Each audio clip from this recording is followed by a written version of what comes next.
Si l'envie d'aller pêcher des couteaux vous prend, c'est simple, ils se trouvent partout sur les côtes françaises et de préférence sur les estampes de sable.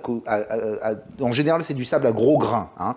On le repère au petit trou qui forme un 8 dans le sable. Alors, pour savoir si un couteau est vivant, vous le touchez et s'il se rétracte, eh bien, c'est que vous pouvez le manger sans souci. S'il n'est pas vivant, passez votre chemin.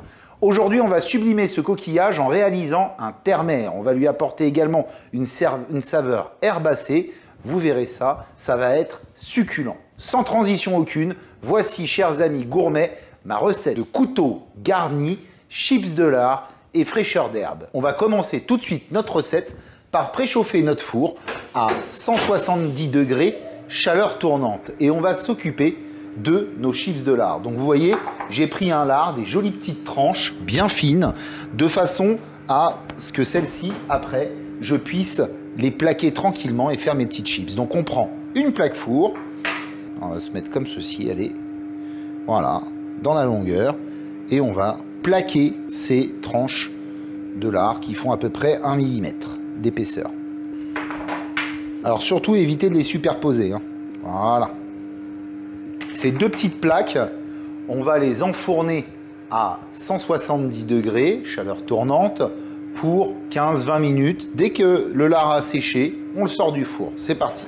Pendant que nos chips de lard se font, on va préparer notre petite sauce. Donc pour ce, on va prendre l'ail et l'échalote et on va les éplucher le plus simplement du monde. Voilà, l'ail, on en profite pour le dégermer. Allez, l'échalote, on la cisèle.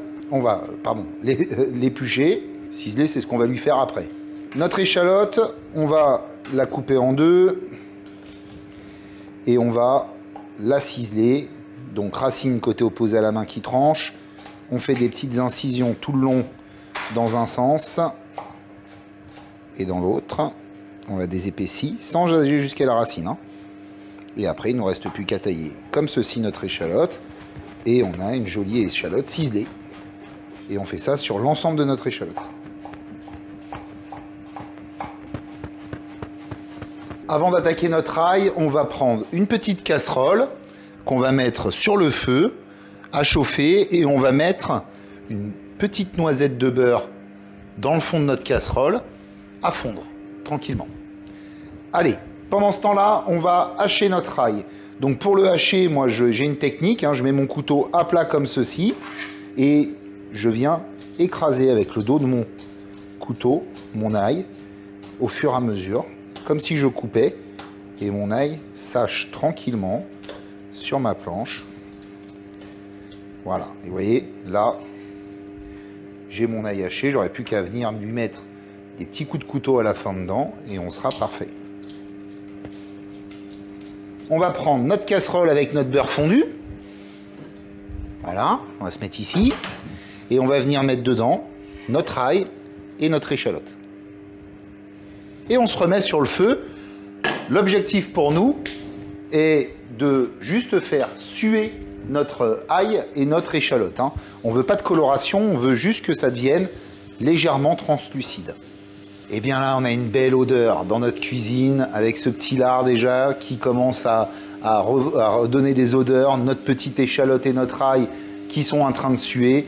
On va pouvoir ajouter dans nos échalotes et notre ail du vin blanc.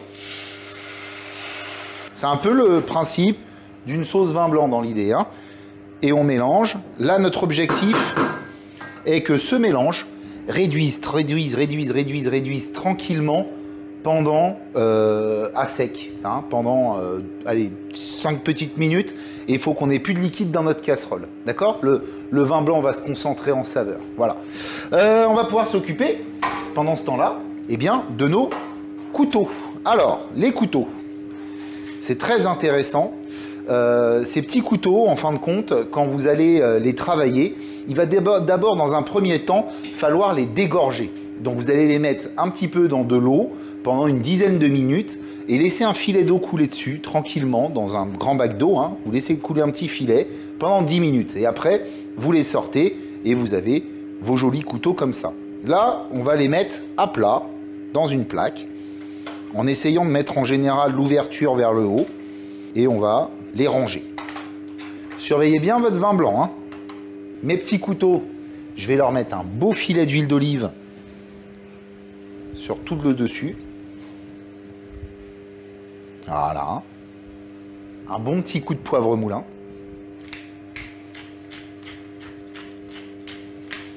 Je ne mettrai pas de sel, c'est pas utile. Et je vais les réserver de côté jusqu'au moment où je vais les enfourner. On va regarder notre petite sauce. Regardez. Là, vous voyez, dans le fond de ma casserole, j'ai plus de liquide. D'accord? Donc, je vais sortir ma casserole du feu. Hein. Je mets de côté pour l'instant. Et je vais m'occuper de préparer mes tomates séchées. Ces petites tomates séchées, je vais les tailler en petits dés. Allez, on va dire de 4 mm sur 4 mm. À vue d'œil. 5. Soyons fous. Je prends ma tomate, je la coupe en deux et je la retaille. Et ces petites tomates, je vais les remettre dans notre petit bol.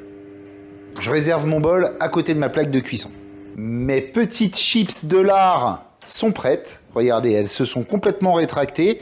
Alors, elles sont encore un peu, comment dire, molles, mais en refroidissant, elles vont durcir naturellement. Allez, je sors ma deuxième plaque. Et tant que j'y suis, je monte mon four à 200 degrés. Superbe. Alors, ce qu'on va faire, par contre, nos petites chips de lard, on va surtout pas les laisser dans leur gras. Parce que vous avez, au fond de la plaque, on a du gras. Donc, moi, ce que je fais, toujours, c'est je me prends une petite plaque à débarrasser. Et dans cette petite plaque à débarrasser, je mets du sopalin. Voilà. Et le sopalin, lui, va m'absorber l'excédent de gras, vous voyez, comme ceci. Et je prends mes petites chips et je viens les poser sur mon sopalin. Et là, elles vont tranquillement finir de sécher. Là, on sera au top. Et là, on va avoir des jolies chips. Et pas avec du gras dessus. Hein. Ça, c'est pour ça qu'on fait cette étape. Mes petites chips, je les réserve en extérieur, hein, pas au frigo, jusqu'à utilisation. On va pouvoir enfourner nos couteaux parce que notre recette est presque terminée. Et les couteaux, on va les enfourner 10 minutes à 190-200 degrés. Le but, c'est de les cuire très vite et ils vont s'ouvrir. D'accord? C'est parti. On va finaliser notre sauce. Donc, on a nos échalotes qui sont réduites à sec. On va prendre un fouet et des petits morceaux de beurre. Et on va monter notre beurre dans la casserole. Donc on va se remettre sur le feu à 6 sur 10, pas plus. Et on va incorporer au fur et à mesure un morceau de beurre par un morceau de beurre jusqu'à ce que celui-ci soit fondu.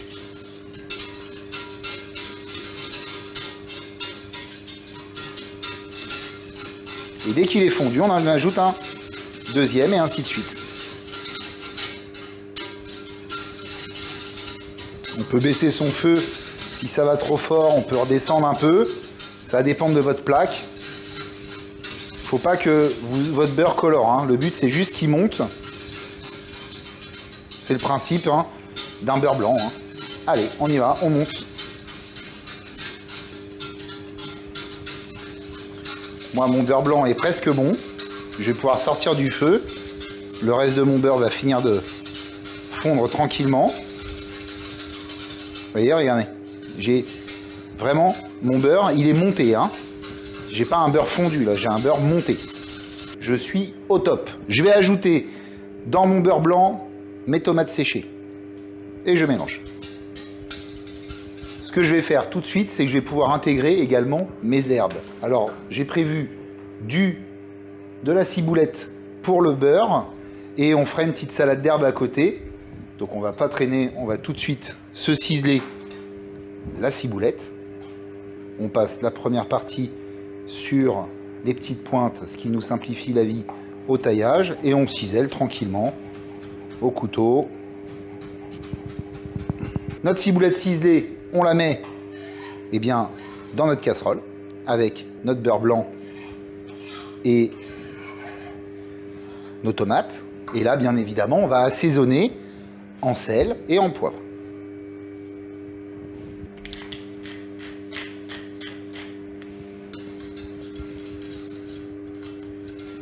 Voilà, mon beurre blanc est au top. Il n'attend plus qu'à être légèrement, mais joliment déposer sur nos couteaux qui se seront ouverts et on sera au top. On réserve sur le feu à 1/10 en induction. Très rapidement, on va se faire une petite salade d'herbes, un saladier, du persil, un joli persil là. On va juste récupérer, on va effeuiller ce persil. Donc feuille par feuille, on les enlève et on les met dans notre saladier. Ça va être la vitamine C dans notre plat. Bien évidemment, les petites tiges qui nous restent, on ne les jette pas, hein. On pourra les mettre dans un petit fond, dans un fumet, dans une soupe. On ira chercher cette valeur aromatique qu'on peut avoir là, et que habituellement vous jetez à la poubelle. On prend tout dans un produit. On va faire de même avec le cerfeuil. Et on va ajouter dans notre salade d'herbes un petit peu d'alfalfa. C'est des petites pousses. Voilà. Et cette salade, on va la mélanger du bout des doigts, de façon à répartir les herbes et l'alfalfa un peu partout. Je réserve ma salade d'herbes sur le côté de mon poste de travail. Et on va aller chercher nos petits couteaux. Nos couteaux se sont parfaitement ouverts. Vous voyez, là, ça veut dire que notre cuisson est bonne. On peut les toucher, on voit, hein, ils sont complètement cuits. On est au top. Il ne faut surtout pas les surcuire. Ça, c'est important, parce que si vous les surcuisez, ils vont être élastiques et désagréables à manger. Je mets mes petits couteaux sur le côté du poste de travail et je vais assaisonner ma salade d'herbes. Donc ma salade d'herbes, moi je m'embête pas, je vais même pas faire une vinaigrette, je vais mettre sur le dessus un filet d'huile d'olive, l'équivalent d'une cuillère à soupe de vinaigre de Xérès, un petit peu de sel, du poivre. Et là, je tourne ma petite salade d'herbes de façon à ce que l'ensemble soit recouvert et assaisonné avec la petite vinaigrette. On est au top. Place au dressage. Je décale ma petite salade d'herbes sur le côté du poste. Pour notre dressage, on ne va pas se compliquer la vie. On va faire les choses très simplement. On va venir déposer des petits couteaux dans notre assiette comme ceci. J'en mets 2 en dessous pour caler l'ensemble. Et après, je vais venir me poser dessus. Voilà. Et là, je vais les aligner. Alors, en les prenant, hein, je fais couler le jus s'il y en a dedans qui stagnent. Vous voyez, je fais comme ça, de façon à bien les présenter.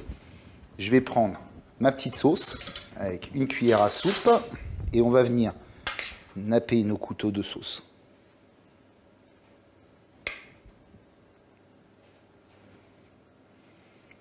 On va reprendre des petits couteaux. On va venir redéposer dans notre assiette. Et on renappe de sauce.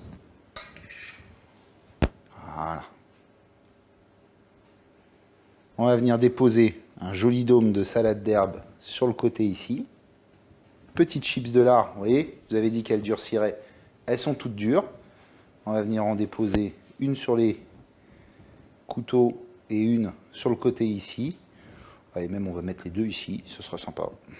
Voilà, on va les croiser. Tout simplement, le plus simplement du monde, ma recette est terminée. Alors, en termes de couleur, de saveur, on est pas mal. Ça sent bon dans la cuisine, mais je le dis très très souvent, on paie les musiciens à la fin du bal. Et ça, c'est la dégustation. Je me lance, on va se goûter un joli couteau. Alors, excusez-moi, ça va être copieux. J'y vais. Petites chips de lard. On retrouve le goût de chaque ingrédient. Et c'est ça qui est important quand vous cuisinez. Tout ce que vous mettez dans votre assiette, il faut que vous le retrouviez en bouche. Hein, ça, c'est important. Eh bien, moi, je vais vous dire, j'ai plus qu'une seule chose à vous dire. C'est que je suis fou de couteau.